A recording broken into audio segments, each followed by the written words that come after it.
E aí, rapaziada, tudo bem com vocês? Sejam bem-vindos ao canal Befras para mais um vídeo. Nossa, eu falei mais um vídeo aqui que eu tô fazendo pra vocês. E Super Heroes Cat is Comedic Gold, rapaziada, tá? É um vídeo do canal Super Frame, outro vídeo, tá? Outro canal que a gente adora reagir.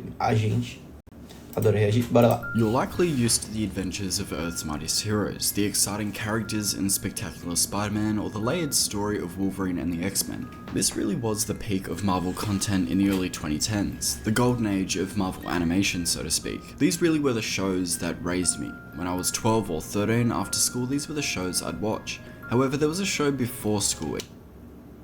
Marvel Super Hero Squad, rapaziada. Nossa, Bernardo, como você sabe disso? Rapaziada, fica comigo aqui, ó. Pega a visão. Aqui. Marvel Super Hero Squad. É sobre isso o vídeo, tá? Marvel Super Hero Squad, rapaziada.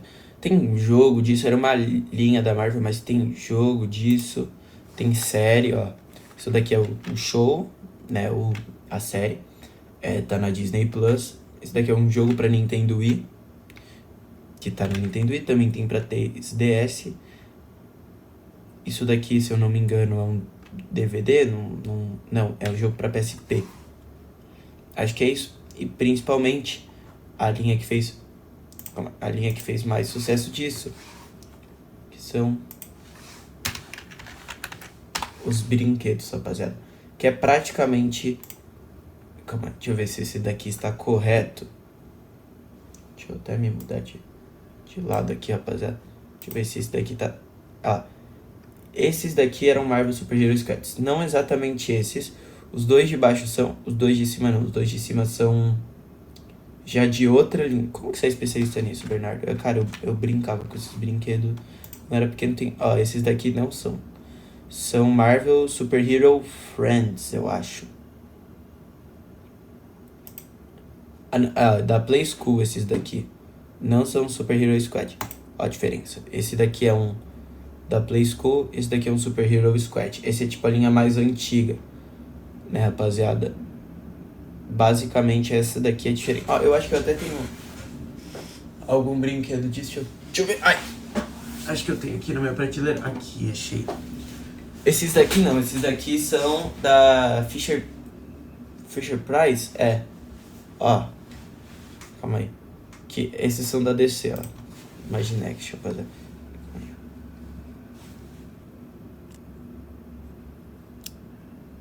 Vamos, filho, foca. Isso aí, ó.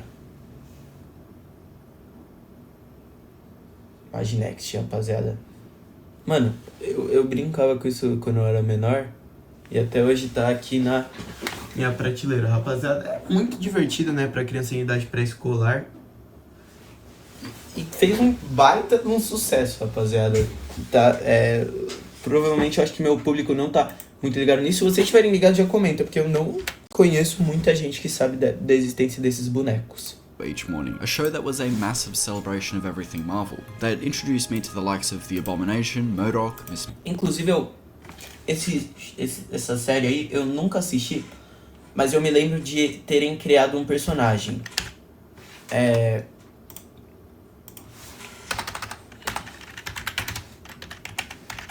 Eu acho que era algum X-Men que eles criaram nessa série. E... enfim.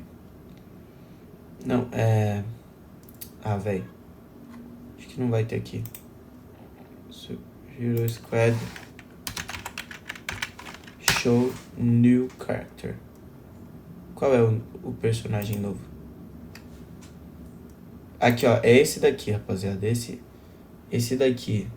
Eu não lembro o nome dele, mas ele foi criado especificamente pra série e depois foi pros quadrinhos. Tá? Mas foi a série que criou esse personagem. Eu não lembro o nome dele. Não consigo Marvel, lembrar. the Silver Surfer, and many other Marvel characters. That show was the Super Hero Squad. Hero Squad.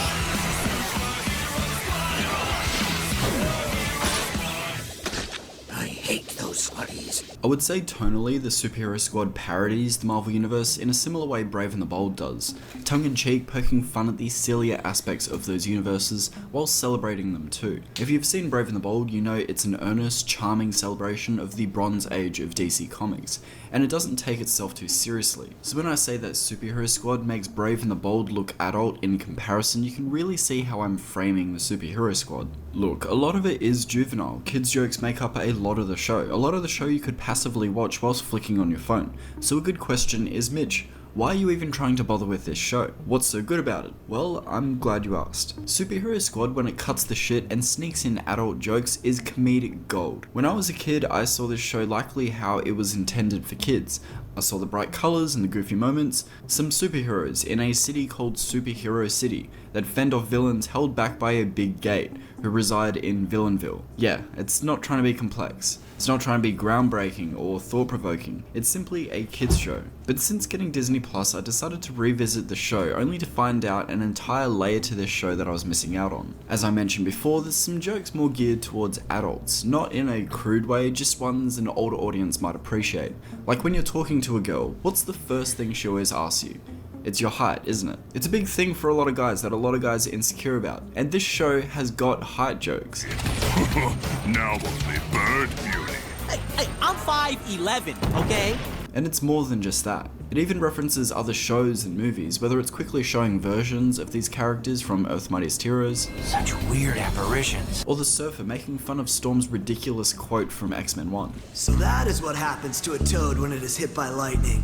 What a letdown. The show is full of moments like this that make it super interesting for a die-hard Marvel fan like myself. In that way, it was truly a celebration of everything Marvel. Something that I really love about the show is the characters, and not in the character journey kind of way that I would typically approach things. There's not much of that here. Just how they're represented, how they completely overemphasize stereotypes about them for comedic effect. Unfortunately, Reed is indisposed. He's in a delicate negotiation to avert a catastrophic incident.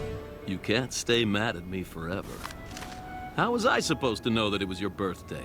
Alright, for those that don't know, Reed is essentially the absent father type. He neglects Sue all the time. And they've turned it into a joke. It's amazing. Been there, dude. Not with Sue Storm.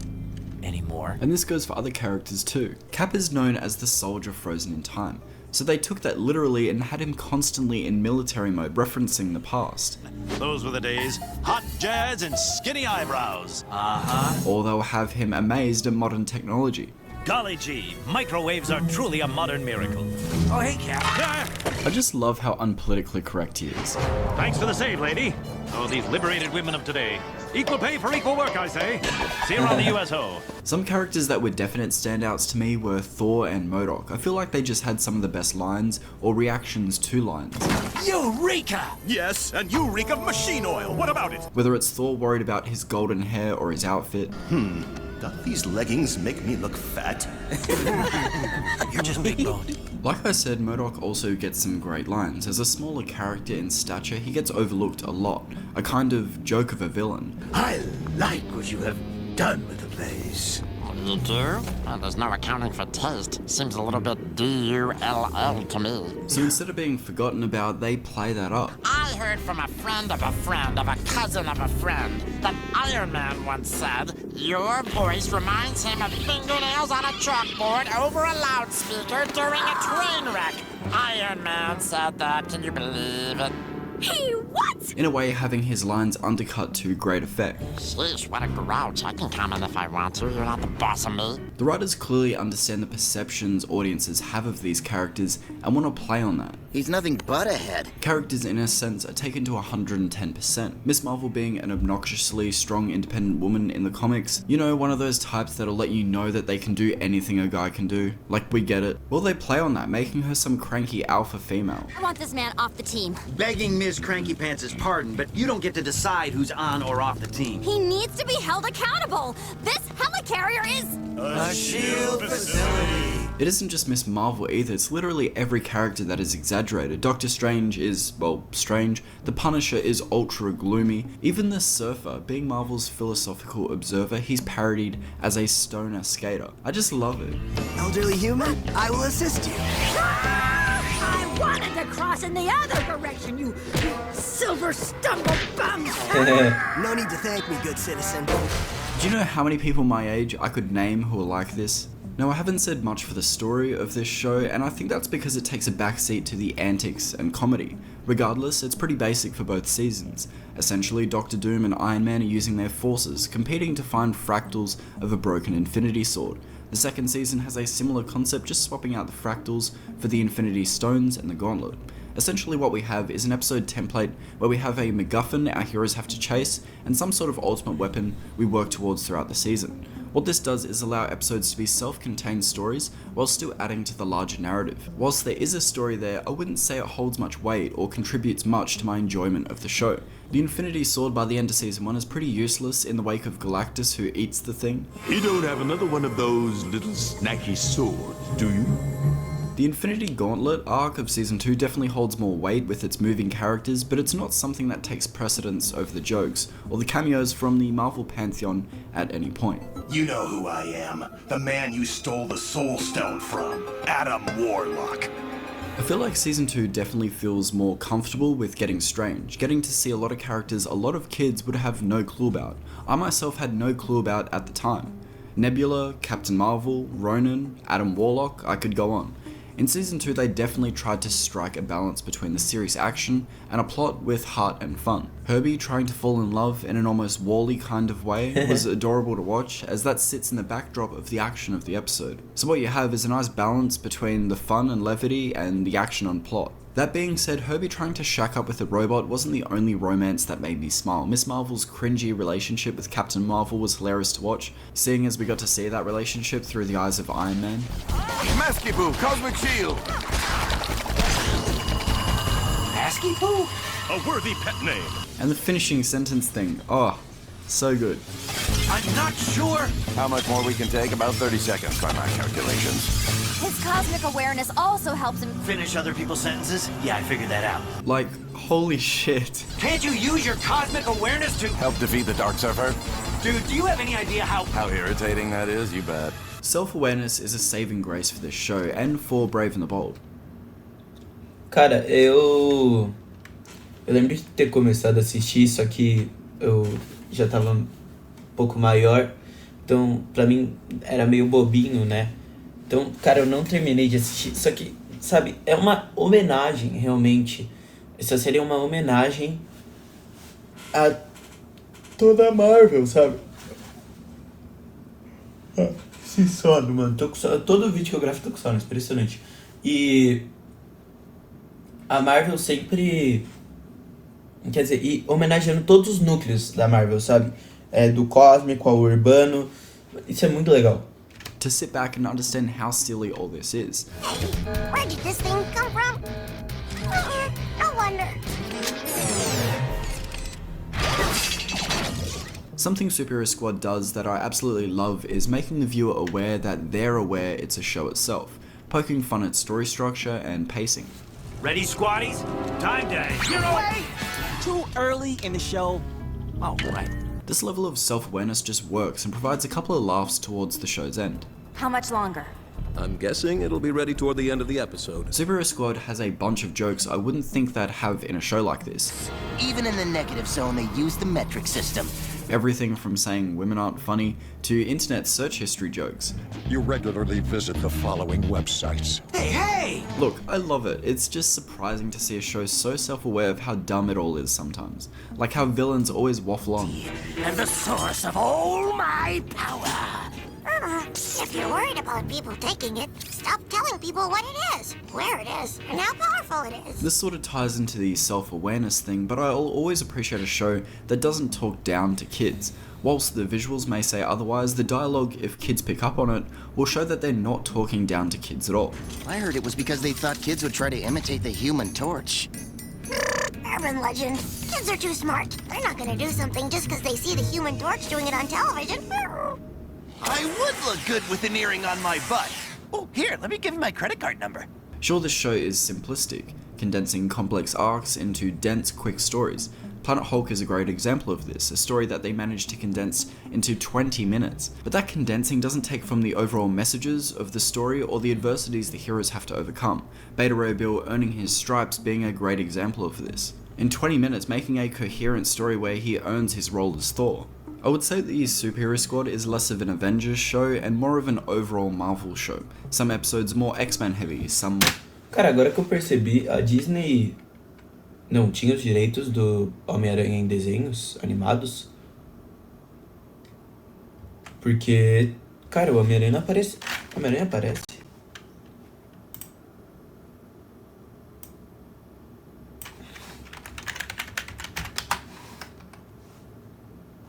Oxi, tem brinquedo dele, mas... Ué. Marvel Superhero Squad Show Spider-Man.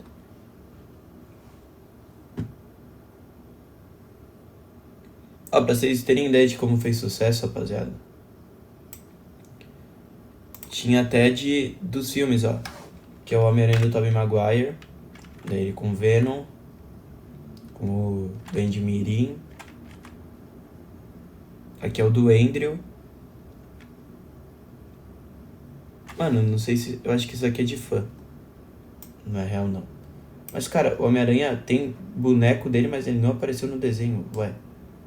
Isso eu não entendi. More Fantastic Four heavy, some more cosmic or prehistoric. Tipo, regardless, it's a... Tinha brinquedo... E tinha brinquedo até dos filmes, tipo, do Tobey Maguire, do Andrew Garfield.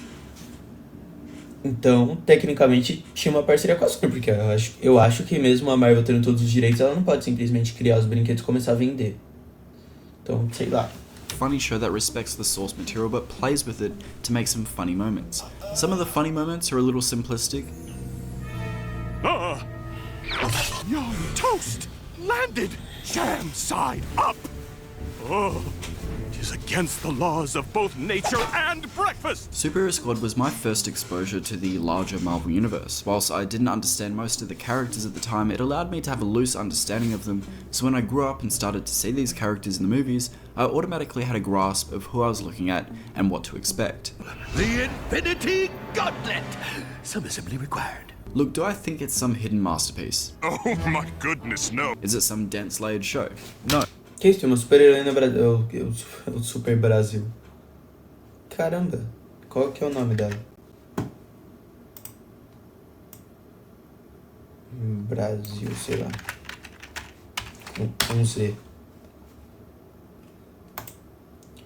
Capitã Brasil.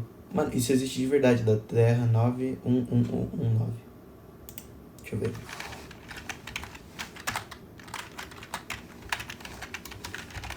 Não fazia a menor ideia disso.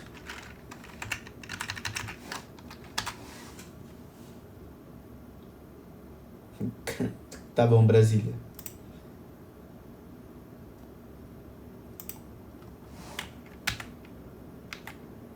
Mano, isso... Caramba, isso é real.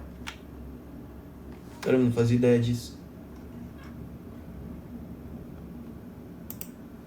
Caraca. Legal.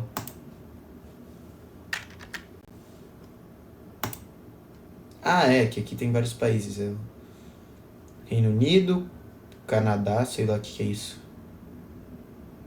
Que país é esse? No, but it's incredibly self-aware and does a great job at acting as a celebration to everything in the Marvel Universe. Last thing I'm gonna say is Reptile was a fine point of view character to introduce... Aqui é o Reptile, é o nome do cara aí. É esse daqui que é o personagem novo, acho que eu me confundi no começo. Esse daqui é o personagem novo. To the squad, kinda like how Jubilee was for the X-Men. And sure, Reptile was fine for the first season, but is easily the most boring, just being a Beast Boy ripoff, and I'm glad they kinda got rid of him for season 2, reducing his role in favour of introducing us to the Scarlet Witch. Also, MODOK here is way funnier than the MODOK show, and I'm not taking that back. You're just gonna have to deal with what I just said. Okay, that's me for the video. If you guys want to get in touch with me and have a quick little convo, feel free to message me on Instagram. Other than that, I want to know what you guys thought of the Superhero Squad. Did you guys watch it as a kid? Was it past your time? Let me know in the comments below. I'll be interested to see what you guys have to say. With that being said, I will see you guys in the next video. ciao. Ele falou tchau no final? What you guys have to say. With that being said, I will see you guys in the next video. Ciao. Ah, ele falou tchau em italiano, beleza. Então é isso, rapaziada, esse foi o vídeo de hoje, espero que vocês tenham gostado, dá like, se inscreve, eu sei que é chato, mas eu peço do mesmo jeito. Trouxe um vídeo meio diferente hoje, né, mas eu espero que vocês tenham gostado, tá, rapaziada. O link do vídeo que eu reagi do meu canal secundário vão estar na descrição, aqui tá a pelota do meu canal, e aqui tá um vídeo que o YouTube acha que você vai gostar. Esse foi o vídeo de hoje, valeu, falou, tchau, tchau e fui.